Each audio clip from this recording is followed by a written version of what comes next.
Janasena party ప్రజా జాగృతి యాత్ర గుంటూరుకు చేరుకుంది. ఏపీలో పార్టీని బలోపేతం చేసేందుకు కార్యకర్తలు రెట్టించిన ఉత్సాహంతో పనిచేయాలని సూచించారు ఆ పార్టీ రాజకీయ వ్యవహారాల కమిటీ సభ్యుడు శ్రీ మారుశెట్టి రాఘవయ్య. గాజు గ్లాస్ ని ప్రజల్లోకి తీసుకువెళ్లడానికి యాత్ర నిర్వహిస్తున్నామని తెలిపారు. కాకినాడ నుండి తిరుపతి వరకు నిర్వహిస్తున్న ఈ యాత్రలో యువత, మహిళలు ఉత్సాహంగా పాల్గొంటున్నారు. తిరుమల శ్రీవారి సన్నిధికి చేరిన అనంతరం ఈ యాత్ర ముగుస్తుంది అన్నారు రాఘవయ్య.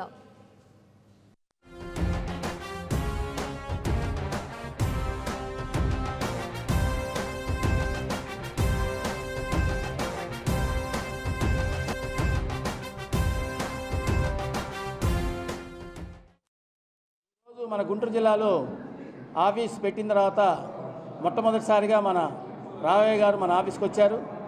ఇక్కడ గుంటూరు జిల్లా కార్యకర్తలందరూ రాఘవయ్య గారిని సాధారణంగా ఆహ్వానించడం జరిగింది. ఇక్కడికి వచ్చిన తర్వాత మన జనసేన పార్టీ గుర్తైన గ్లాసుని జనంలోకి ఎలా తీసుకెళ్లాలనే దాని గురించి, విధి విధానాల గురించి కార్యకర్తలు కాసేపు ముట్టడించారు. వాళ్ళకి కావాల్సిన సూచనలు ఇవ్వడం జరిగింది.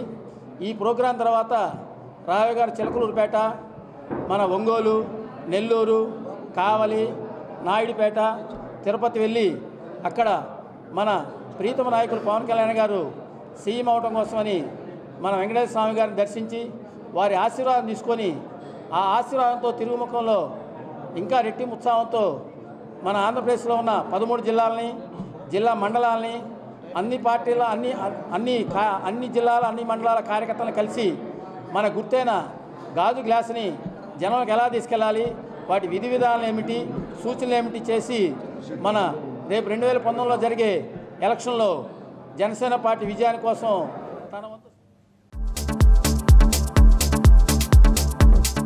Please subscribe new waves. ఇలాంటి మరిన్ని మంచి వీడియోలు కావాలని కోరుకుంటున్నారా? అయితే పక్కనే ఉన్న గంట సింబల్ను క్లిక్ చేయండి. అలాగే సబ్స్క్రైబ్ చేయండి.